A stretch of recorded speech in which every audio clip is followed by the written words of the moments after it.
जो लोग यह भ्रम फैलाते हैं कि प्राचीन काल में लोगों को जन्म के आधार पर ही उनकी जाति या वर्ण दे दिया जाता था और बाद में कभी भी उन्हें वर्ण परिवर्तन करने का अथवा जाति परिवर्तन करने का अधिकार नहीं था, यानी कि जो क्षत्रिय, वैश्य, शूद्र और ब्राह्मण जन्म से हुआ वो आजीवन वही रहता था, ऐसे लोगों के भ्रम को अथवा षड्यंत्र को दूर करने के लिए आज हम कुछ ऐसे प्रमाण देंगे जिनसे आपको पता चलेगा कि वे लोग जो कि क्षत्रिय जाति में जन्मे थे वे भी अपने कर्मों से ब्राह्मण हो गए। तो सबसे पहला उदाहरण हम देखते हैं जो कि बड़ा फेमस उदाहरण भी है, वो है क्षत्रिय राजा विश्वरथ का, जो कि तपस्या करके महान ब्राह्मण बने और ब्रह्मर्षि विश्वामित्र के नाम से प्रसिद्ध हुए। यह ऋग्वेद के मंत्र दृष्टा ऋषि थे और प्रसिद्ध गायत्री मंत्र के दृष्टा भी यही तपस्वी ऋषि हैं। इनके बाद जो अगला उदाहरण है वो है राजा वीतहव्य का, जिनका एक नाम हेहय भी था। वे भी ब्राह्मण बन गए थे। इनकी जो कथा है वो आपको महाभारत के अनुशासन पर्व के अध्याय 30 में मिल जाएगी, जिसमें आपको पता चलेगा कि भृगु जी के द्वारा इनको ब्राह्मण बना दिया गया था। अगला उदाहरण है राजा रथितर का। राजा रथितर के वंशज जो हैं वो क्षत्रिय से ब्राह्मण बन गए थे और आंगी रस कहलाए। इनके संबंध में आपको विष्णु पुराण में मिल जाएगा। आगे विष्णु पुराण से ही देखें तो उसमें हमें पता चलता है कि राजा मानधाता के प्रपौत्र हारित से आंगिरा गोत्रीय हारितगण ब्राह्मण हुए, यानी जो राजा हारित थे उनके वंशज ब्राह्मण हो गए थे, क्षत्रिय ब्राह्मण बन चुके थे। और अगर आप जानना चाहेंगे तो कुछ लोगों के अनुसार मोदगल ब्राह्मण भी क्षत्रिय राजा मुदगल के वंशज बताए जाते हैं। इनके अलावा ब्राह्मण ग्रंथ और महाभारत के संदर्भों से देखें तो कुछ के अनुसार ऋषि नाभानेदिष्ट भी क्षत्रिय राजा के पुत्र थे, लेकिन बाद में वो ब्राह्मण हो गए। अब कुछ ऐसे उदाहरण जिससे आपको पता चले कि एक ही परिवार में कई वर्णों का बदलाव हुआ हो। राजा दिष्ट के पुत्र नाभाग वैश्य हो गए थे, इस विषय में हमें विष्णु पुराण में पता चलता है। और यह भी पता चलता है कि पुनः इनके कई पुत्रों ने क्षत्रिय वर्ण अपना लिया था।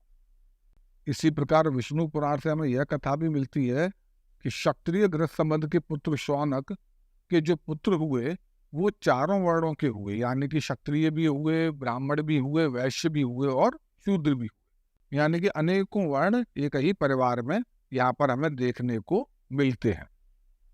एक और उदाहरण लीजिए, उसमें हमें पता चलता है कि राजा विश्वरथ जो कि ब्रह्मर्षि विश्वामित्र के नाम से प्रसिद्ध हुए, उनके अनेक पुत्रों में से कुछ क्षत्रिय ही रहे तो कुछ ब्राह्मण बन गए थे और उन ब्राह्मण पुत्रों के वंशज आज कौशिक ब्राह्मण कहलाते हैं। इस विषय में हमें वाल्मीकि रामायण के बालकांड के 51 से लेकर 56वें अध्याय में जानकारी प्राप्त हो जाती है। वैदिक युग में हमें एक ही समय में एक ही घर में सभी वर्णों के लोग होने के प्रमाण भी मिल जाते हैं।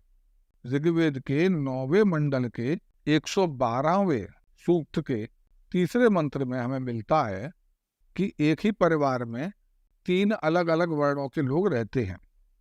पुत्र कुछ है, पिता कुछ और है और माता किसी और वर्ण की है, यानी एक ही घर में सभी वर्ण हो सकते थे। यानी कि इन प्रमाणों से हमें स्पष्ट होता है कि जो वर्ण है वो किसी जन्म या जाति से जुड़ी हुई चीजें नहीं है, वो व्यक्ति अपने कर्मों के आधार पर बदल लिया करते थे और भिन्न भिन्न वर्णों के लोग एक ही परिवार, एक ही कुल में हो सकते थे।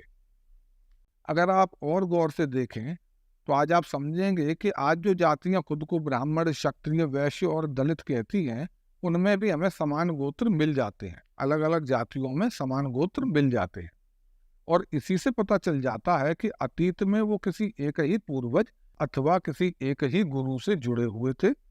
वे एक ही कुल अथवा एक ही गुरुकुल की संतानें हैं, लेकिन कालांतर में परिस्थितियों के कारण, अनेकों भिन्न भिन्न कारणों से समय के साथ यह लोग भिन्न भिन्न जातियों में बढ़ते चले गए।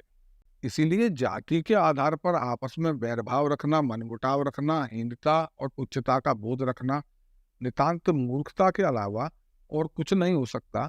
और इस प्रकार आप खुद अपनी सनातन संस्कृति का भी नाश करते हैं, अपने अतीत को भी कलंकित करते हैं।